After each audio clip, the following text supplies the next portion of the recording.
Welcome back to Watching the Throne on the Late Night Chat Network, episode 21.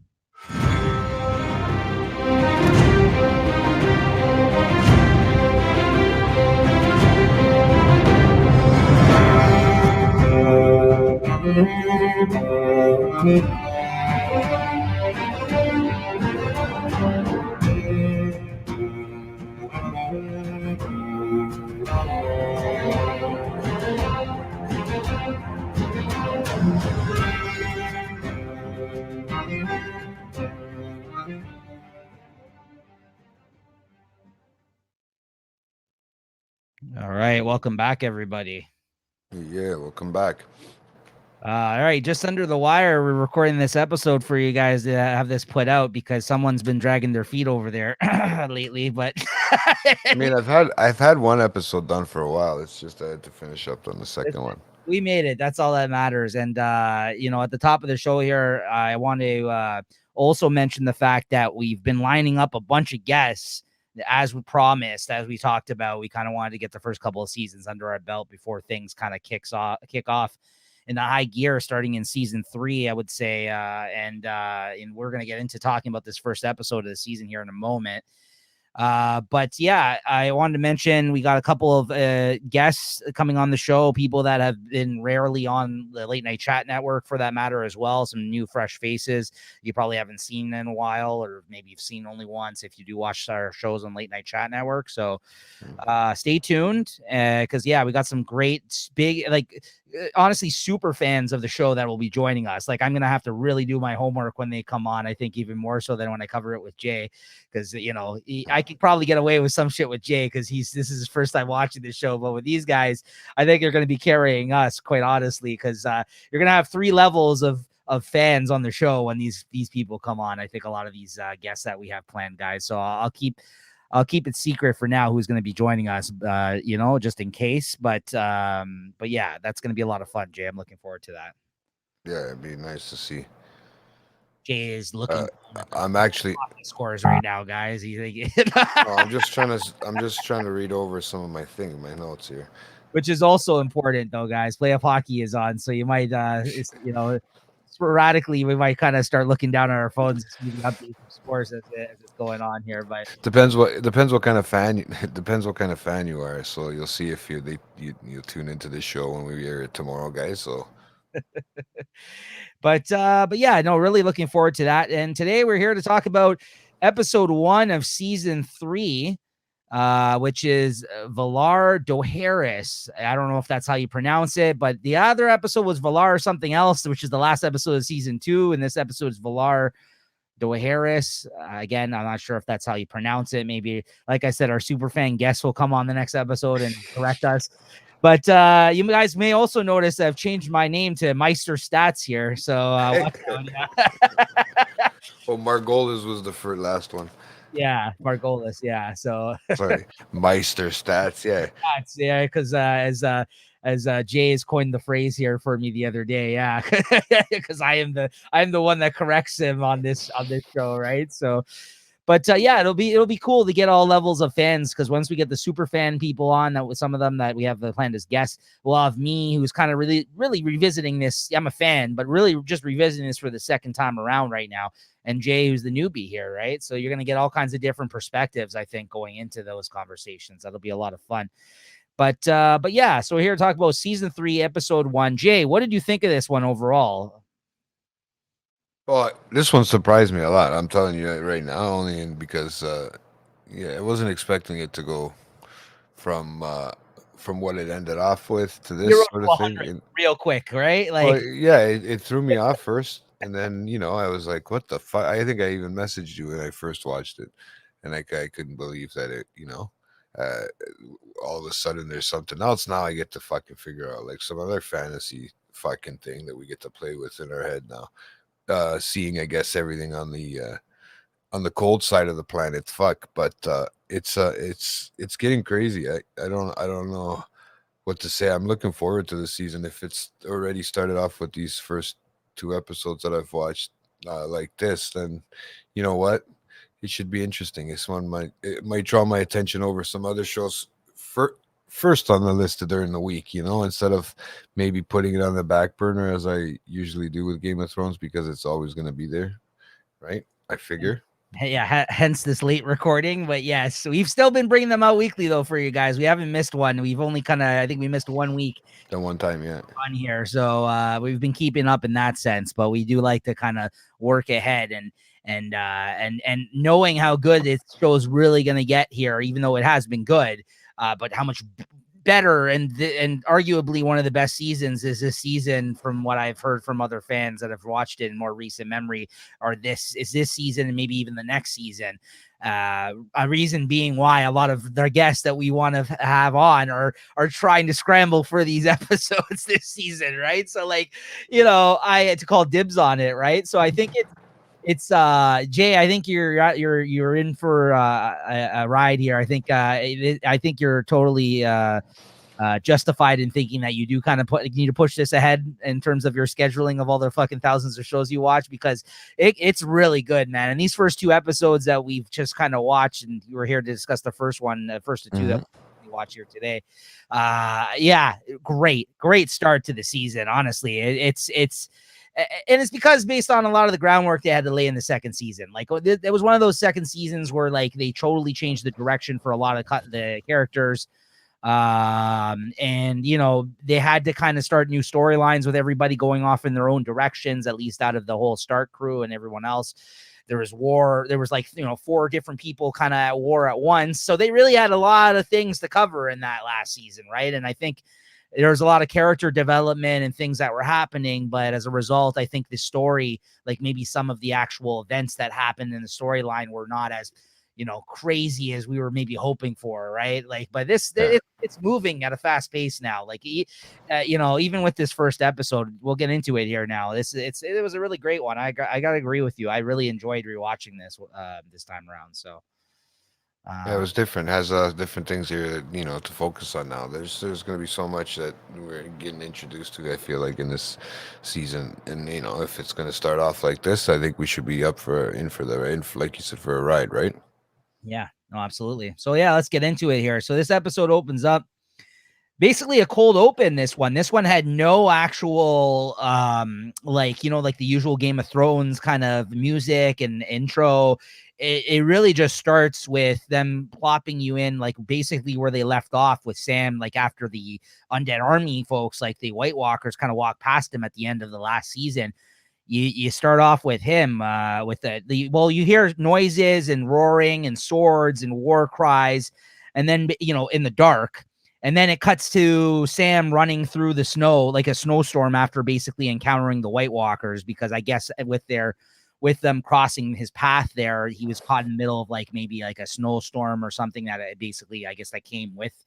Yeah, just some blowing snow, it looks like, yeah. Yeah. So, he looks frozen to death almost, basically. And he, Was that one of the other knights, or was that an actual? It was one of the other knights, right? yeah, he finds one of his White Walker brothers dead with his head in his hand. Basically, one of his Fellow the Night's Watch brothers, Night Watch, that turned into, I guess, like that got killed probably by the White Walkers, right? And he's kind of obviously, I guess he just chilled there and waited for them to pass by, because he was like caught up in the middle of them walking past him at the end of the last episode. So I'm sure he kind of laid back there for a while against that rock just for shit to cool down. And then he probably, again, we got to kind of figure out what happened, because what happened, yeah. Middle of it, but it's got to be almost directly after, even if it was like the morning after or whatever, like that. He's actually, because he can't survive that long out there. Like he would have been like he looks fucking frozen in this scene. Yeah. So he looks rough here at the start, and he ends up seeing, like I said, the aftermath there of one of his probably one of the Night Watch, the guys there being dead. And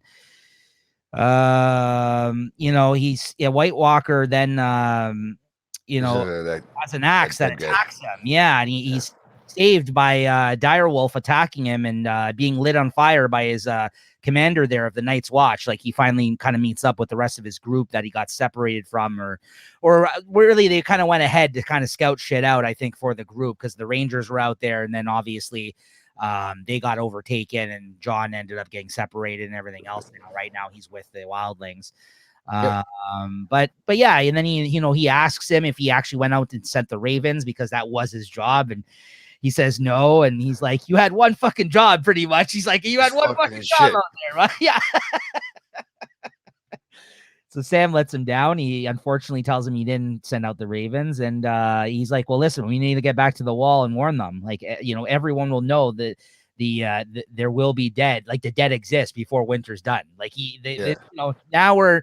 Now, serious business now. All this, like, oh, it's a rumor. Oh, it's like a wild wives' tale. It's not true. All this shit. Like, we're seeing them now. They've all seen the White Walkers now. So, like, this is, that they had an army at the end of that last episode. So it's serious business, right? And they can reanimate the dead.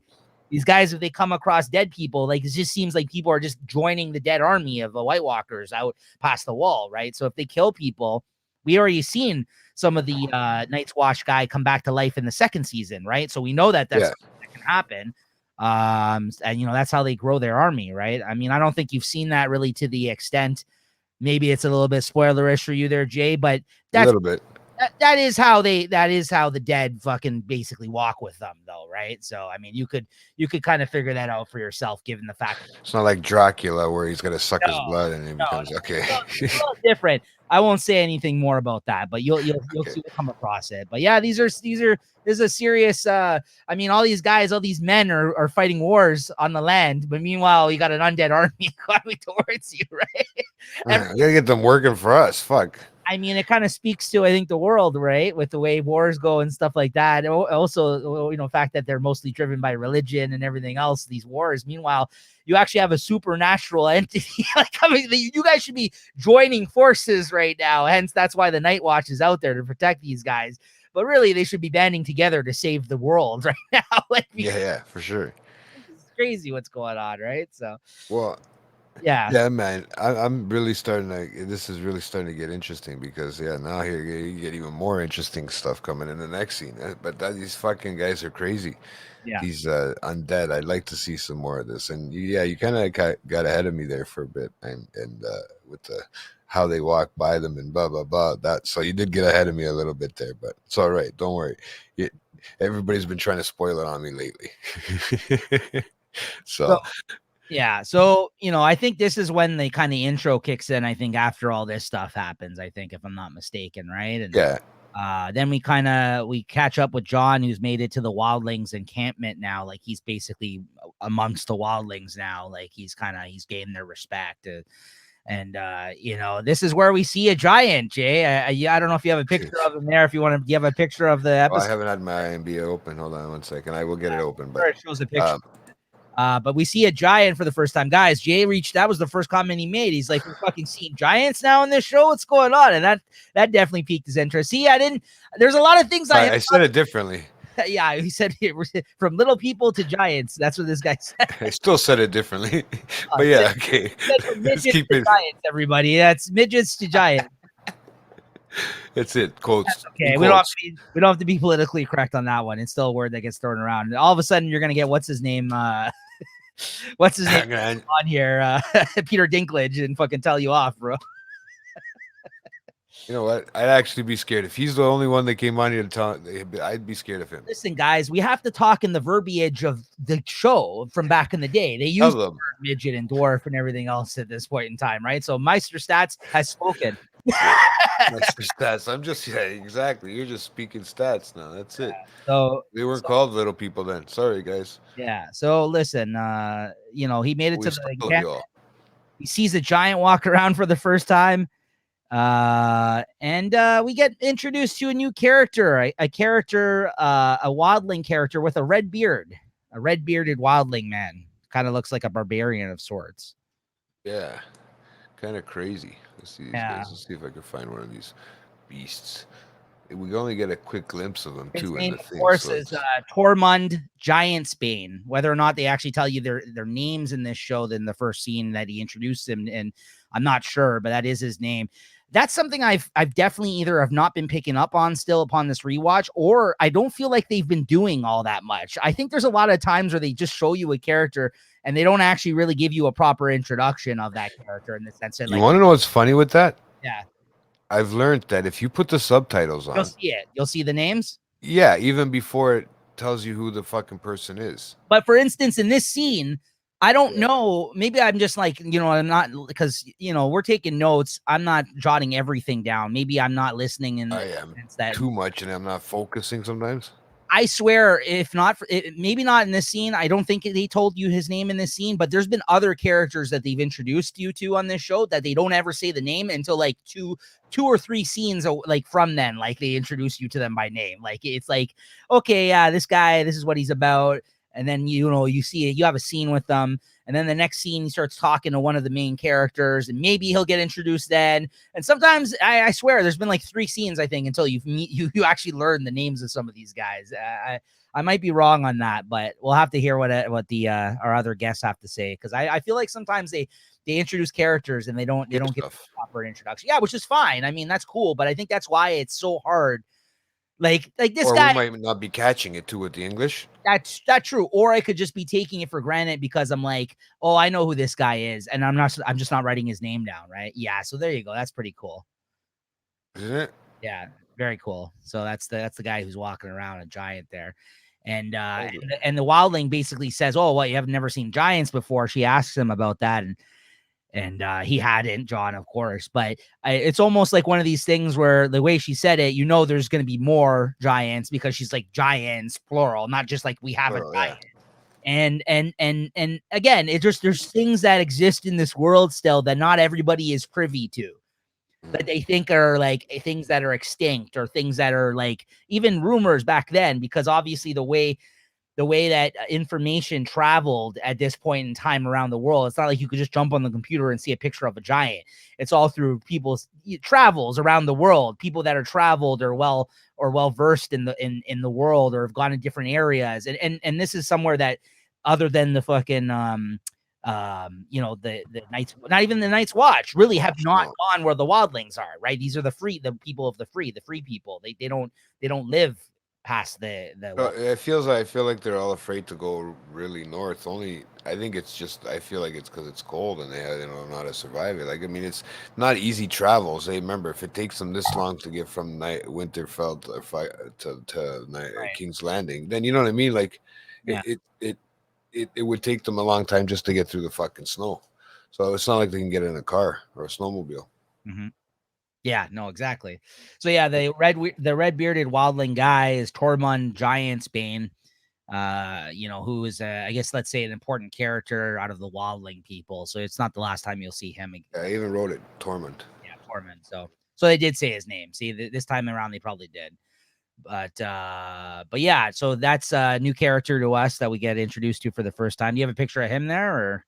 Yeah, give me a sec. I was looking at something else. I'm pretty sure he's it's funny too. He kind of, that's the one that was He just recently starred in Cocaine Bear. If you guys watch that, he had a scene in that film. Come on. He was the actor who plays this character.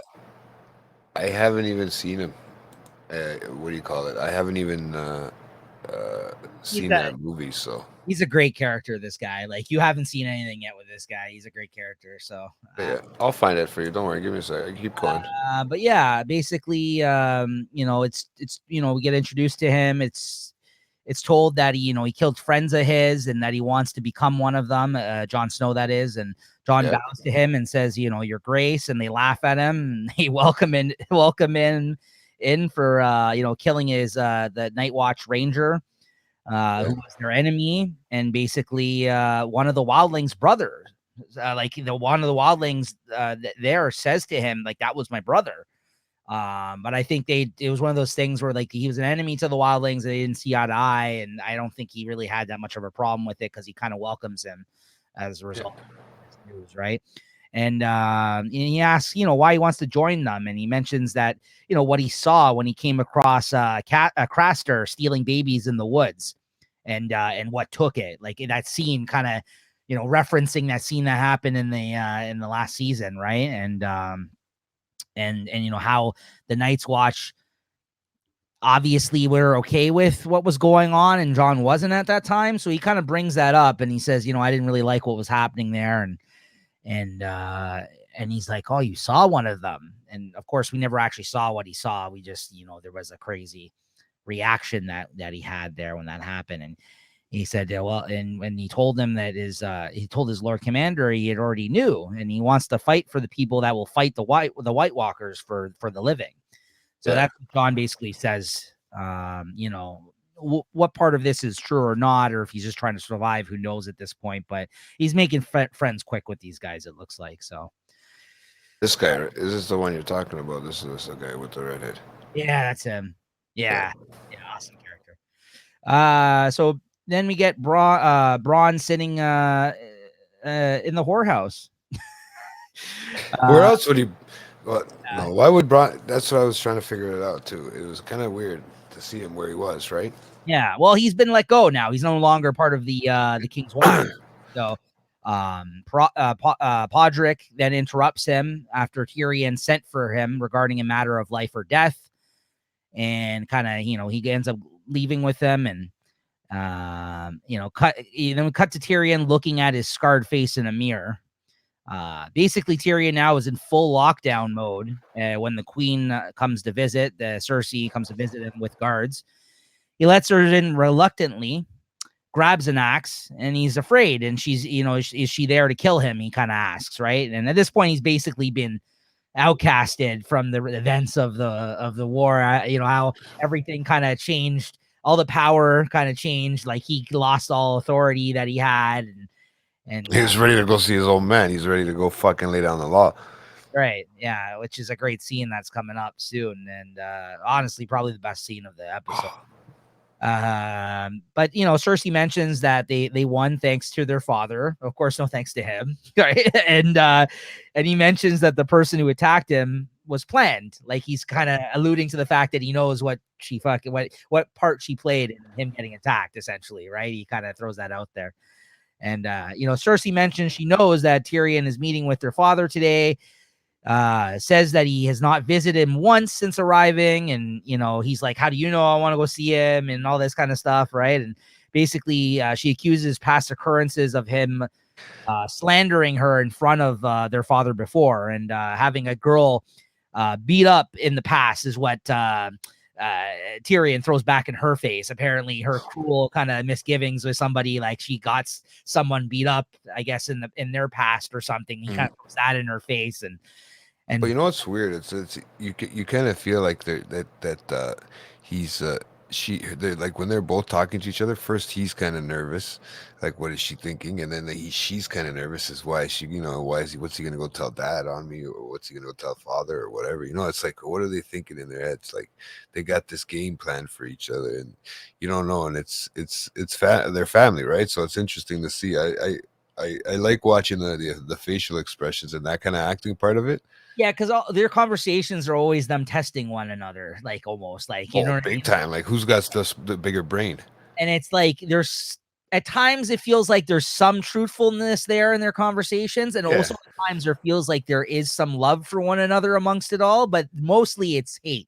Like hate one another. But every now and then you get something where you're like, it seems like they're being honest or opening up to one another, but then the next one feels like, oh, you're just trying to make me look vulnerable in front of you, so I'm gonna fucking one up you with this, and you know what I mean. So they really are just testing each other most of the time, right? But you can tell that they're both children of a damaged upbringing. Like they both got daddy issues. Yeah. So, big time, man. Big time. Absolutely. So I think Jamie's the only one that doesn't. Yeah. So he basically, he says that he will tell the father, lies about her, and basically, and Joffrey, Joffrey, how he's still smarter than her and everything else, and right, like that's what he threatens, right? Like yeah.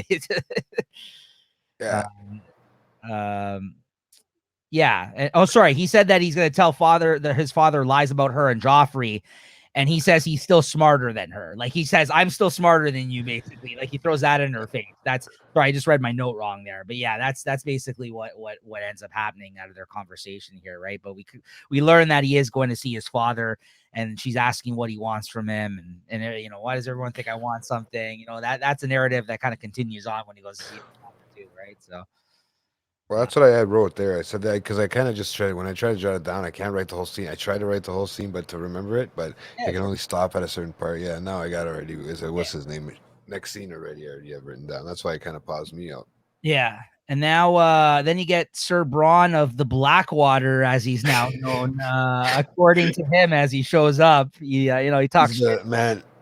talks shit to the King's Guard, and they almost take their swords out against one another. You know, he's threatening him. He goes behind his back again for that dagger, right? He's about to stab this guy, and that's when Cersei comes out and kind of walks off. So they walk off with her, right? So it kind of saves him from that moment going down. But he wasn't backing down to these guys. Ron doesn't give a fuck, man. Ron just like shows up and he's like, what?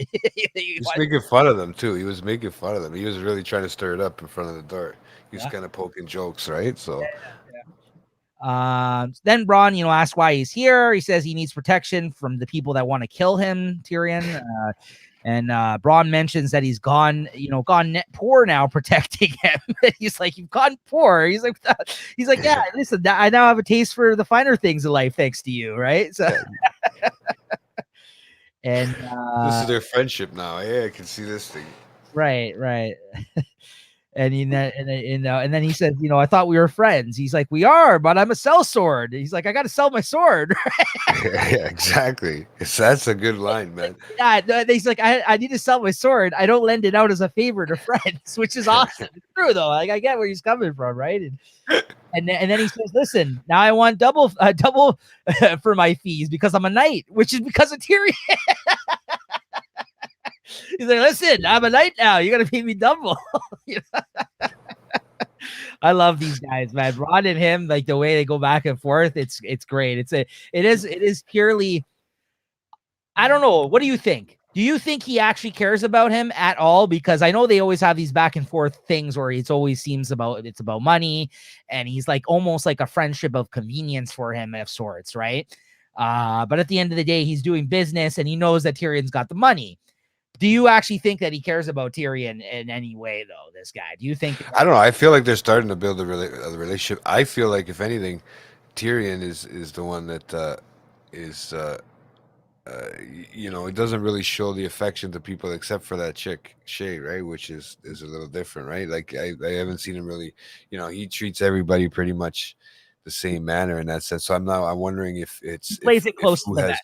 He plays it but close to he the vest for sure. Yeah, and he wouldn't keep him. So I don't know. as Maybe he they should. are a little bit too because they've you know he's kept him so close now and he's protected him to be honest. But you I know I don't know. I would say they are. I mean, He's also giving him money too, right? So I mean, I'd be your friend if you were giving me money too.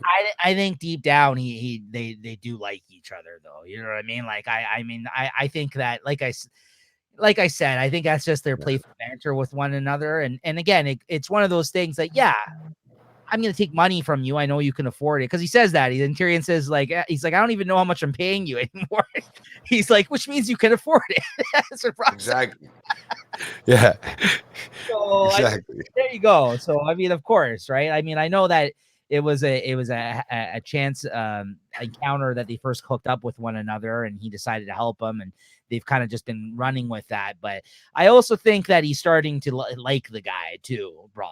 I think Braun likes. Well, they've spent some time now together, right? I mean, you got him. You start to know. I mean, you get. They're probably partying together too. They, you know, at the whorehouses. So I mean, Yeah, really, at the end of the yeah, day, they've exactly. So so then we cut over to Lord Davos, who's alive and well after we kind of lost touch that's with what that him. kind of threw me off. Yeah, because the last time we saw him, he was getting fucking blown off the boat, it looked like, right? And his son got killed, and Yeah. him stranded on a rock, and he's got like a lot of wear and tear, I guess, from being out there, like a lot of shit all in the skin and stuff like that from being out there, like just being out in those obviously he got blown off the boat, so there's that, and also the fact that he's just like stranded on a rock, so he's got all the elements, like all the air and everything, the water, salt water and shit hitting him, so he looks rough.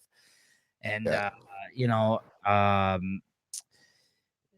when's that happening? And I lost my notes here. Oh yeah, and He he was stranded on a rock after the Battle of Blackwater, and he waves down a boat to help him. And someone brings a boat out to scoop him up, but they ask what he's doing out there, and he says he was part of the battle. He's like, yes, but serving who? And there's a great moment where you could see him contemplating if he should lie about who he was helping, because this could be his only salvation. He's gonna die out there if someone doesn't pick him up, right? Like, I mean, if he says the wrong name, he's fucked. Like, that's I what I mean, mean. So I like how he paused. Like, I like how he paused and you see him like looking at them, and he's honest about who he's helping, and thankfully that was the right person to say, which was. But he kind of made it wasn't like a slight joke about it too. He said the one true king. He said the one true king. He didn't say the name at first, and he's like, and then he says, Baratheon or Stannis Baratheon, yeah, and the guy just like, it was like one of those nods. He's like, yeah, that's right. You know what I mean?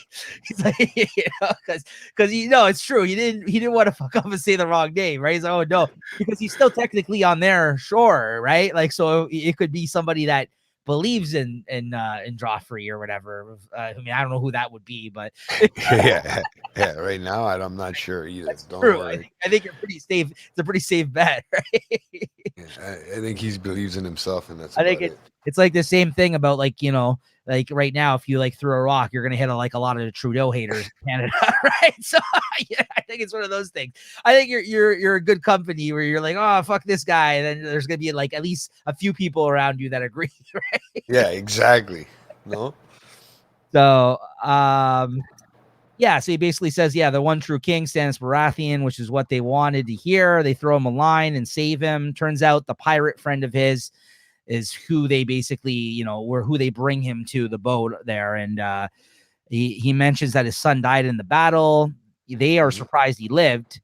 And he mentions that, listen, you're a good father. I had also lost a son, right? And he's like, if I was a good father, he would still be alive. And he kind of is very upset about this, obviously. And he then asks to be taken to Stannis. His pirate friend, who I don't know his name, sorry, he says he's out. Because if you remember, he only signed up because he had for the riches and the women, which he got neither. And he mentions that. And listen, he's like, I serve no man. He's like, I came as a favor to you. You promised me these things. We lost. I didn't get anything. And, and the glory that you promised me. And he mentions that, the current status of Stannis with that woman, the witch woman there, right? Yeah. And how she's kind of got some control, right? Yeah. He kind of gives them an update as to what's been going on, what kind of happened after the battle with that whole situation, because he's been stranded. He's not really privy to what's been happening, right? And she's got him all fucking brainwashed, it seems. Is right. what he's saying to him. That's right. On the ride, right? Yeah. What's her name? Melisandre. I was Melisandre. Yeah. So yeah, he lets him know about this, and Davos asks him to do him the favor of taking him to Stannis. He's like, he will attempt to take her down or convince him otherwise of the situation. Like he says, like, just do one thing for me. He's like, I know you don't have any allegiance to him. But I need to go and settle this. Like, you know what I mean? Like, he's like, I'm going to go and figure this out. Like, whatever's happening over there, I need to kind of go and find out what's happening for myself. Please do me this favor. And he ends up doing it. Right. I mean, the scene cuts away. We see him there later, but anyways, and then Robb visits the aftermath of what's left of the Battle of Winterfell there. And after they burnt it down, him and, his shoresmen there, Theon last season, Robb has his mother, who's still there, put in a cell once they get there for freeing Jaime Lannister last season. He's not fucking around. Hey, he's business. He's talking business. Hey, he puts his own mother in the cell. Looks his mother right in the eye and tells the men to kind of put her away. And she's like, "Are you fucking serious?" Like, she's like, "Are you kidding me right now?" And she's like, "Yeah, take away." And they find one man alive amongst all the fire there and the wreckage. So it looks like they were able to at least ask him what has happened, or maybe aid him in surviving. But everyone else looks dead, and everything looks destroyed. Right? It's not rough. Tyrion then meets with his father Tywin, who is now Hand to the King. If you guys recall, he's been now given the title Hand to the King instead of Tyrion in his place at the end of the last season. And this is where it gets really interesting, guys. Jay, I don't know if you want to go ahead. You want to set the scene up? This is a great one. I know you like this one. Well, I know they're sitting in they're sitting in the room, right? And he gets mad because he's getting mad at sorry, the king's getting mad at Tyrion because I think he's got that sense of that he's got the whore with him, as his father likes to put it, right? So into his own bed. But that's what he was mad about, bringing him into his own bed. Is this how the beginning starts off when they start talking, right? Not only that, he's not but talking to him at first. He's sitting there writing up documents, and fucking Tyrion's just sitting there, like patiently waiting, and he's get something in. Not giving him the time of day there at the start, right? And and then he just basically starts off, with small talk. Oh, so do you enjoy being the hand to the king? Yeah. He's like, I did. It starts off weird. Yeah, see, I didn't write all those. See, I can't catch those comments because I'm seeing them as I'm watching them for the first time. This is where I. But and that's what he says, Jay. What you alluded to, his father then alludes. He's like, "Oh, I know you enjoyed yourself as you were the head of the king." Basically, about all the whoring around and shit that he does, which he doesn't like. We know that already from what he has mentioned previously, like in last season, right? But that's why he was trying to keep it under wraps. But go ahead. He tells his king that he did everything in his place, and all he wants is some gratitude. Really, it's all he seems to be really wanting. Like he just wants his dad to say, you did a good job, son. I'm proud of you, right? Like you can see he's begging for it in not so many ways, right? But and he tells him straight up, if he would give him Castle Rock. This is where it gets a little interesting. Castle Rock. Yeah, I would say I thought Castle Rock is an old TV show. Yeah. Fuck, that one threw me back. But yeah, no. Casterly. It's Casterly Rock. Casterly, yeah. Rock, yeah. But it sounds like they're saying Castle Lee Rock when they say it. Like it's Casterly Rock. Yeah. Casterly. Yeah. He wants it. Tyrion wants. Tyrion thinks he basically says he thinks it's deserved, entitled to him because of what he did. Not only that, he says, like, listen, Jaime's a knight. He can't have Casterly Rock. Cersei's got fucking some other place he mentions. He's like, so, by right and because of my involvement in what went down here as hand to the king, like when you were not around, I think I deserve it, right? And that's basically he says. And dad goes off. Dad loses fucking shit because of that. Yeah. Right? Yeah, King says, no, what the fuck you think? Like, basically, what do you think you deserve that for? Like, I'm not giving you nothing, right? Like, basically, he's just taking his hand. He didn't do anything, saying for almost getting killed there on the field. You know what I mean? Like, really? I mean, yeah, because he says he's like, I bled for the family, and he's like, I want some gratitude to start, because he's like, why does everyone think I want something from you? Can't I just say hello to my father? Because he's like, what do you want? Like, as he's kind of right. Yes. He's like, some gratitude to start, right? He kind of just goes off, right? He's this guy, which is he's within his rights. Like, he's right. Like, I'm sitting here, you're fucking treating me like a piece of shit here. It's true. Like, I'm on Tyrion's side in this situation. It's what's going on. But then you really get to the core of, like, his father does not respect that fucking all, and basically calls, says that same thing his sister said to him, threw in his face, like, you killed your mother during birth. You're an abomination. Like, I'm not even sure if he's his real son, bro. He says, I'm not even sure if you're basically throws it in that. I'm not even sure if you're my real son, because I can't tell. Well, he says, like, he says there's no, like, he throws it out there. He tried to prove that he wasn't his son, but there was no, that he could otherwise, like, which means he's his son, but he just does not want him, right? He's just like, you're kind of like a disgrace, like, almost, essentially, right? Like, yeah, more like a nuisance. I got to carry you around and pay for you, basically. It's what he's alluding to. And he's like, oh, and you basically ruining my life. You took my wife. And you know what? You could see that's bothered that in that conversation there, as much as, they have their daddy issues.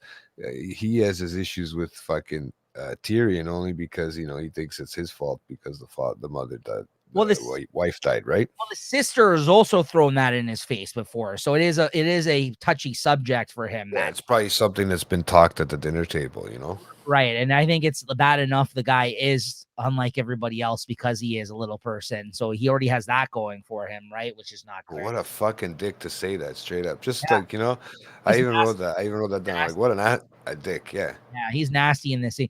I mean, but I kind of did like his rebuttal though when he says about the gratitude and how he bled for them. He's like, you're a Lannister. He's like, you think I got roses every time I went to war? He's like, what the fuck is wrong with you, right? Which is kind of true. He's like, listen, you're doing your due. Like you like, you know, you're It's your doing job, what you're basically. supposed to do. Yeah, he's like, I don't understand why you want praise for that, right? Like, so Yeah. that part I get a little bit, but at the same time, it's like, you know, you could show your appreciation for or even acknowledge what he did. You know what I mean? At least say, yeah, I heard that you did this, or good job, or something. You know what I mean? But I'm not saying you sit there and kiss his ass, but you know, because this, you I, know, father is I a have a visual in my head that fucking Tyrion is one day standing over his father, stabbing him like a fucking sword in the stone, like, you know, bastard or something. I don't know. I just have a vision of this show, right? that's the quote though. He's like jugglers and singers require applause, right? That's what he said. I love that, man.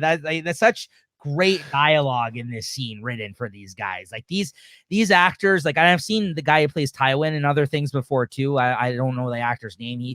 He's been a bad guy in a bunch of shit. He was in of all things, I remember him from the Arnold Schwarzenegger movie, The Last Action Hero. He's the guy with the Of course, fucking eye. You ever seen Last Action Hero, Jake? Charles Dance. Yeah, excellent actor. He's really good as a bad guy too. This guy. So he I I'm think just I saying, watched Last bro, Action Hero at one point in my life. you I think must I have. did. You must That's have. the plane one, right? No, that's the one where the kid goes into the movie. He's an actual action hero in a film, and the kid actually Okay. goes into the movie, and he ends up like Oh, being yeah, an actual yeah, yeah. film with Arnold Schwarzenegger, and the bad guy in the film is that guy in this dude, right? That Yeah, plays yeah.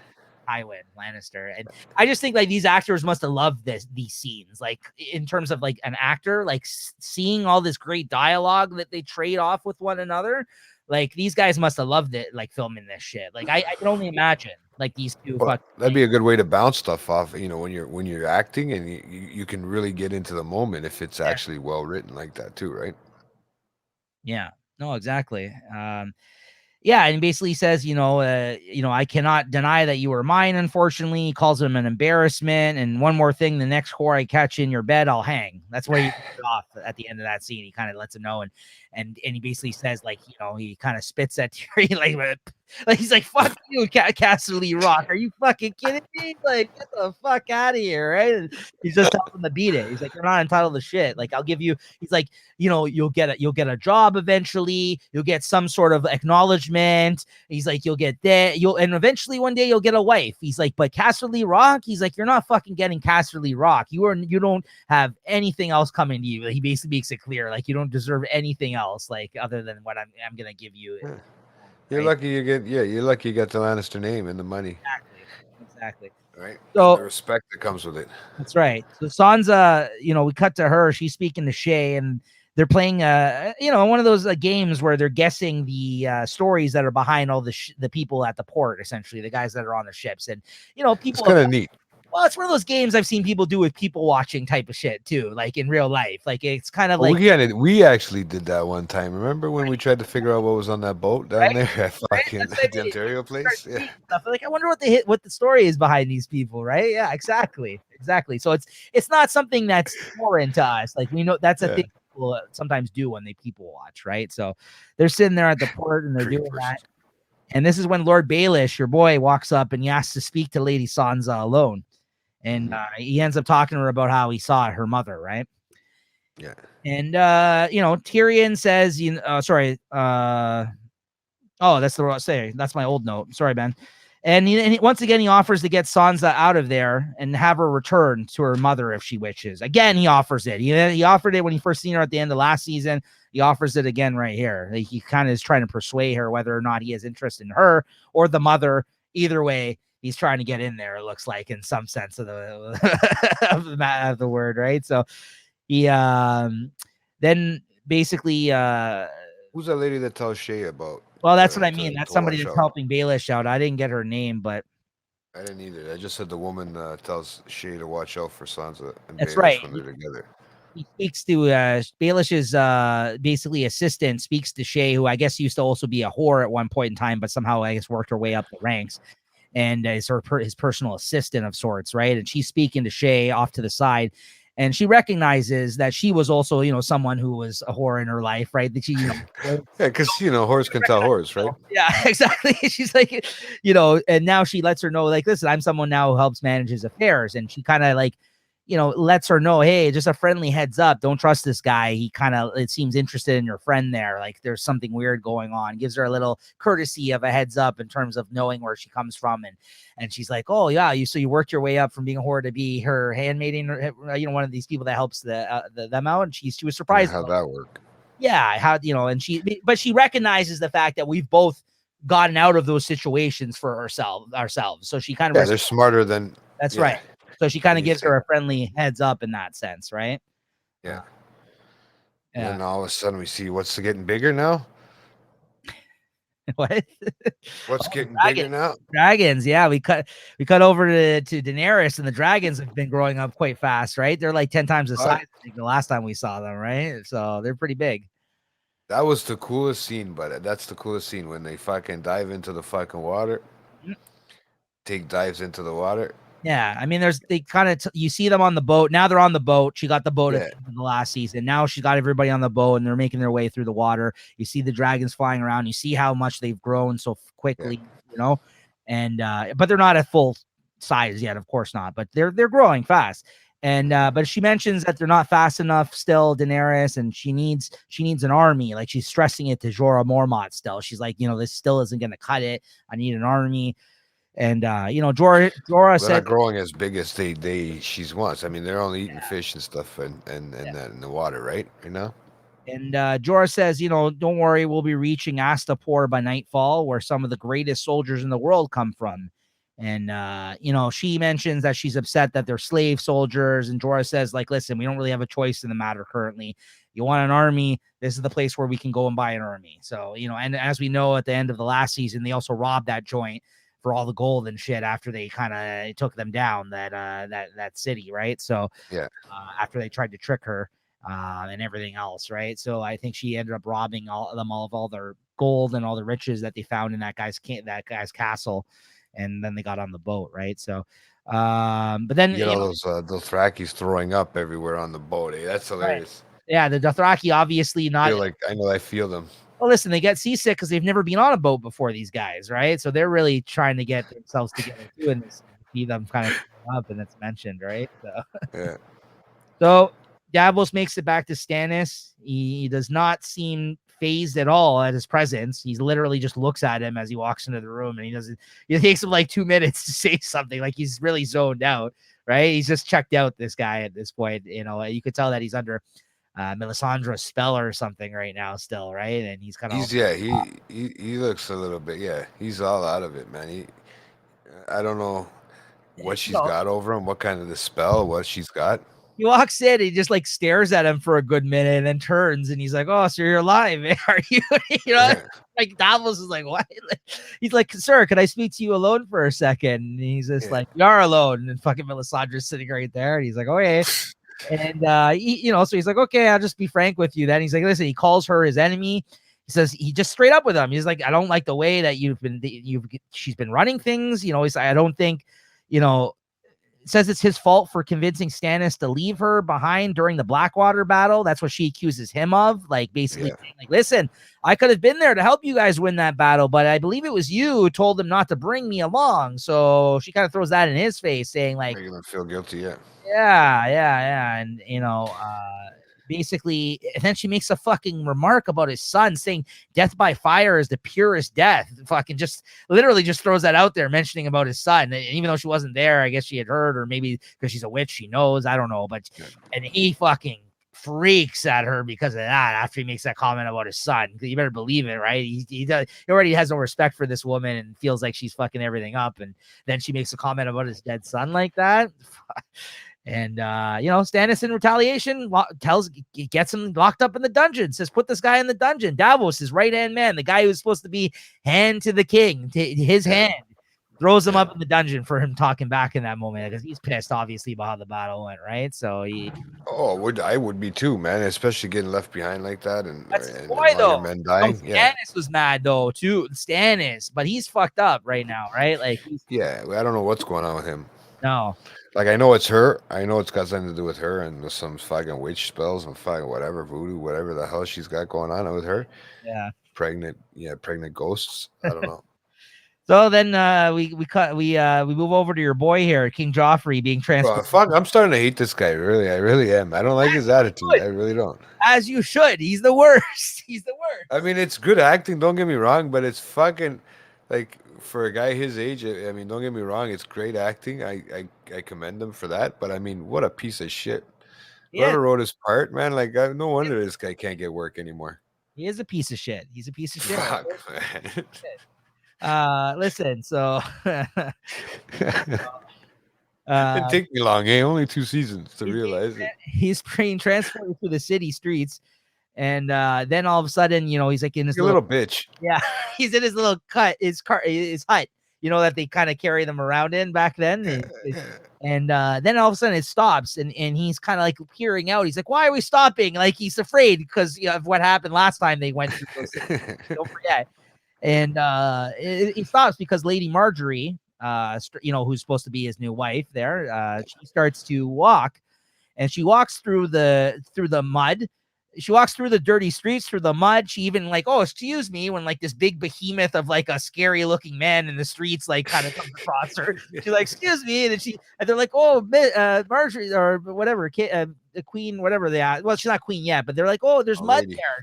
She's like, oh, no matter. So it almost seems like she's a woman of the people here in this scene. You know what I mean? And of all places where she goes to an orphanage to kind of check in on them.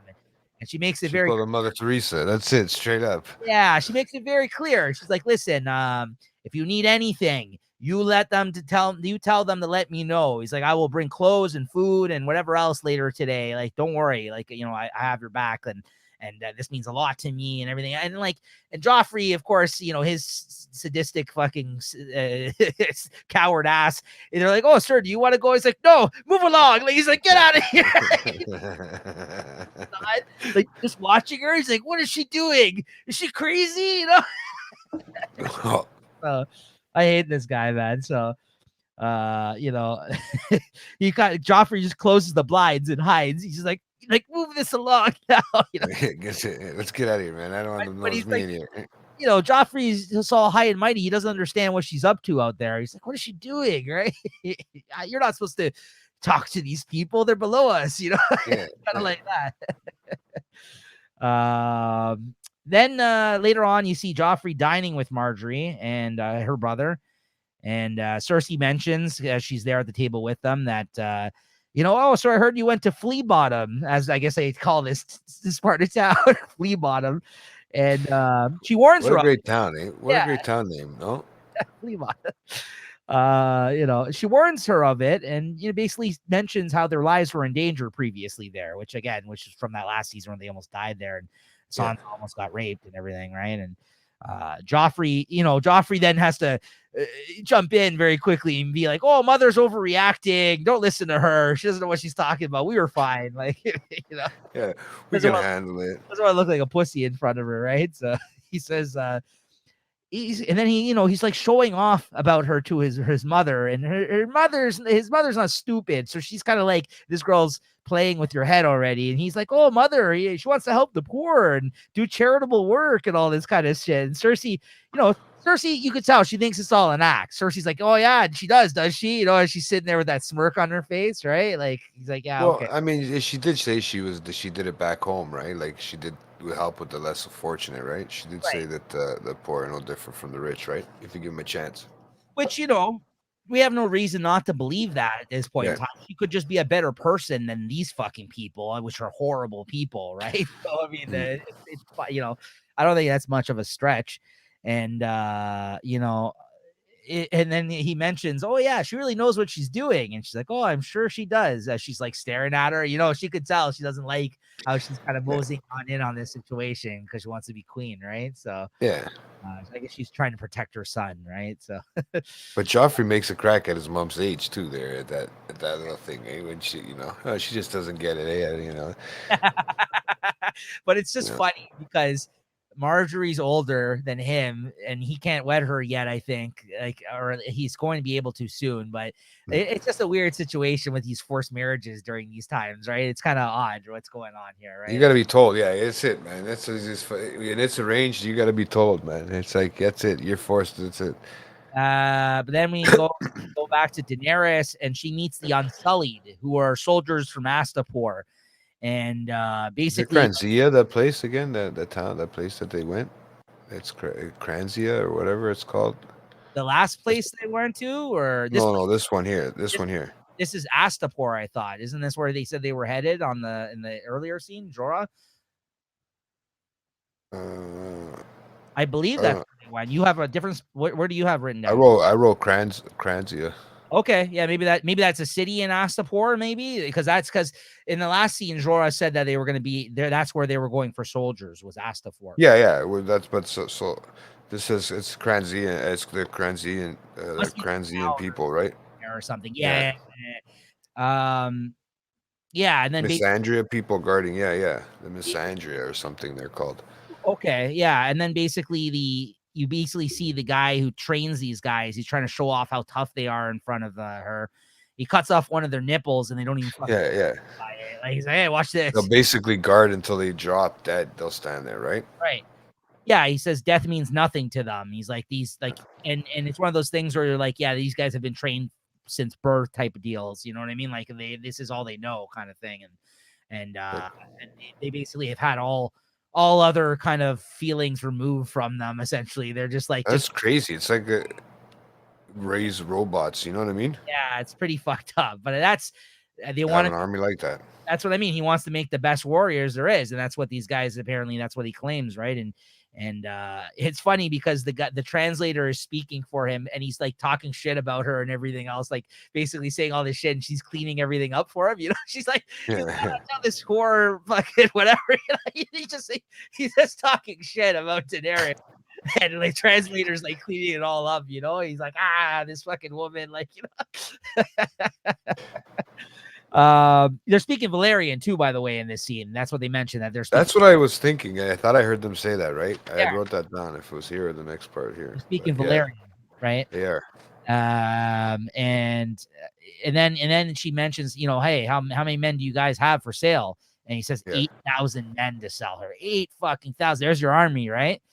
And and then there's the whole thing about they aren't men, they're slaves, right? Like again, this is like an ongoing concern of her. She doesn't like the fact that they've been basically bought into slavery in this sense, but she needs an army, so this looks like a pretty badass army, and they got 8,000 of them, right? So she doesn't seem totally opposed to it. I wrote something down because when they were speaking Valerian, and Jorah said to him, but he says even the bravest fear death, right? Like of the soldiers, because he said they don't fear death; it's nothing to them, right? And then the man tells the old man he smells like piss, but in Valerian, you see, I was reading the subtitles, right? Yeah, that's what I mean. He's talking shit the whole time, but they can't understand him. So it's funny. Like, the translator is just like cleaning it up for him, right? Anyways. And then, we see them. They're walking around a market in this town. Listen, Daenerys should just not go to markets anymore. Every time she goes to the market, it seems like there's some shit that goes down. Okay. I swear, there's been 3. This is the 3rd time I think she's gone to a market and somebody's trying to attack her. Yeah. And Jorah is there, of course, as always. And she comes up, upon a kid with a wooden ball that she drops. Did you see that? This is crazy. It rolls over to her. Hits her leg, and the kid's kind of like, oh yeah, pick it up, and twist it, and all of a sudden, it drops to the ground, and a fucking scorpion comes out of this ball. Yeah, right? Kind of springs up out of this, headed straight for her like it's gonna kill her. And then all of a sudden she has some aid out of nowhere. Somebody comes and like kills the scorpion. Kills it. Yeah. And basically chases after the girl who like jumps off the side of the building into like the water or so. I don't know where that was, or she run off or something. Like she basically escapes, right? And you know, It runs into the water and jumps in. yeah. But appears up after at the top. Then is when they find out she's a warlock. Well, that's what they say. They're like the warlocks. Yeah. Obviously, they just tangled with them in the other town, right? So it looks like they've been following them in that sense, right? So that's kind of creepy. And you know, But that's Scorpion. I even wrote, what the fuck's going on in this show, man? Like there's like all these weird little creature things that come and right? stuff is popping out of nowhere. There I he is. just thought it was gonna be knights and guards. No, man, it's a big world, Jay. It's a big world. Big world, man.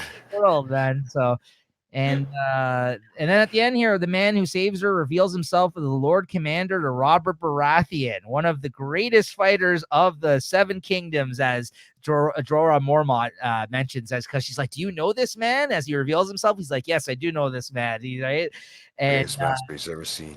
and he swears his allegiance to her right there and then, because as we know, Robert Baratheon's gone, and you know, and I guess this guy didn't believe in what was happening with Stannis, and so he's there to help them out. He basically swears to protect her, and that he'll join them, and that's how the episode ends, which is a pretty crazy reveal at the end there. This man comes forward and says that, and saves. Yeah, he said he failed their. So what did he say? He failed their father. Now he wants to. Well, he said he served her Guard. father once. Yeah. He owes her father a favor in that sense. Like, so he wants to be like the Queen's Guard. He called it instead of the King's Guard. Once upon a time, he had sworn to protect her to her father. Yeah, like so I guess there was like at one point in time, I guess he knew her father, even though he served Robert Baratheon. I guess he knew her father, and I guess the father may have told him, if anything ever goes down, I want you to help my daughter. So that's basically what he's doing. He basically found her after so long. Yeah, and Robert Baratheon, like I said, he's dead, so you know he has no allegiance to him in that sense anymore. But I guess he feels that she is the true queen. Her father again was what's it called? What's his name again? Who, Daenerys's father? Yeah. I forgot. Hold on. He's Not sure. I don't know if he was the Mad King. He might have been King. Yeah, King Aerys. That's what I was thinking, right?